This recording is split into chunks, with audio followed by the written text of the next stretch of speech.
Welcome to NatRevMD, a podcast where we share tips on optimizing medical billing and improving practice efficiency so you can have the business of your dreams. I'm your host, Dr. Heather Signorelli, founder of NatRevMD. Let's get started.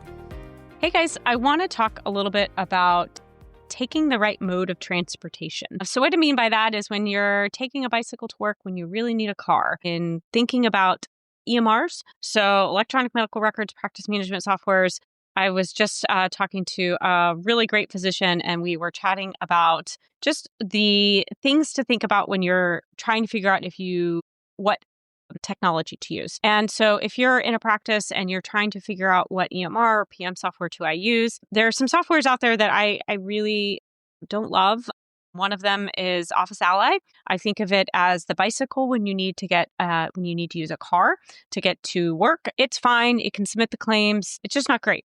It really struggles with reconciliation, rejections, denials, reporting. It's just not great. Again, if you're trying to do something very, very low volume, very, very inexpensive, that may fit the bill for you. But if you're trying to integrate with your EMR, grow your practice, I would highly, highly suggest picking something else. The other question that came up was about whether or not when you're looking for a billing team, if you should allow them to take your records and put it into their software for them to do billing. This is another really kind of no for me. Again, this is my own personal opinion. You guys, obviously do what you want to do. And I get it from a billing perspective, right? So on a billing perspective, they're going to take your claims. They're going to put them into their software that they're very, very familiar with. I get it. Not a lot of companies have multiple different EMRs that they want to work in. And that's a business decision. We've decided to be pretty agnostic when it comes to EMR PM softwares, except for really Office Ally and Athena.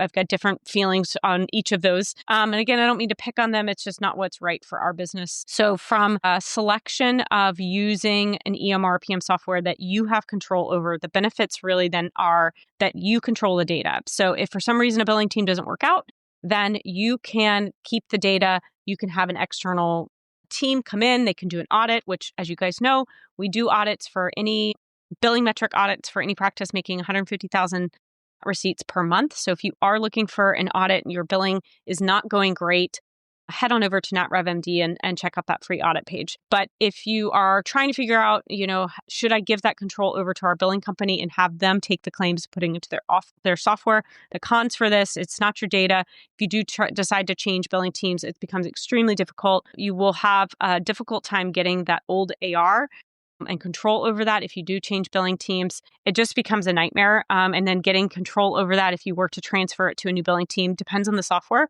on how easy that is to do, right? So AdvancedMD, ECW, you can actually move those claims to what's called a new key, which basically means your new billing team or your practice could take control. Highly just recommend not doing that just from the get-go. Pick a software, pick the integrated option between the EMR and the PM software, make sure that they talk to each other, and then have a billing team that is going into your software and using it from there.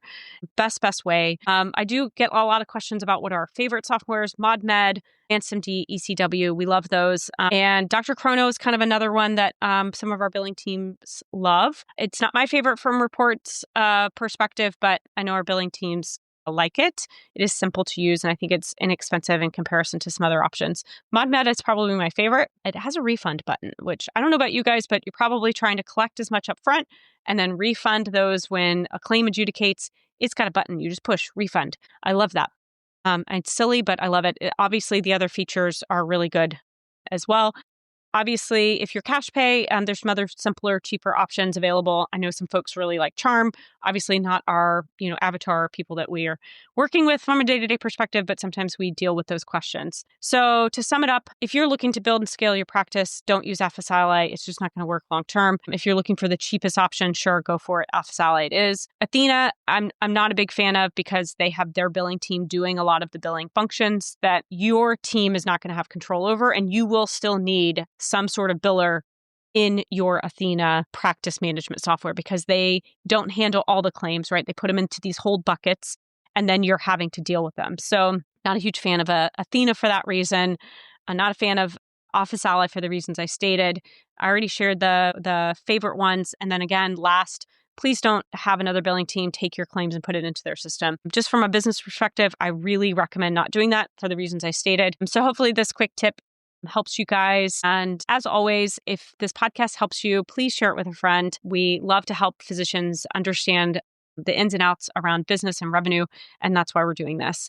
If you are needing a full service revenue cycle management company, head on over to netrevmd.com. We're happy to do a free audit if you are in that 150,000 net receipts per month. That's kind of the qualifier for us to do that free audit, which we come in, we look at your billing metrics, and then we provide you a quick recommendation list for things you can do to improve that.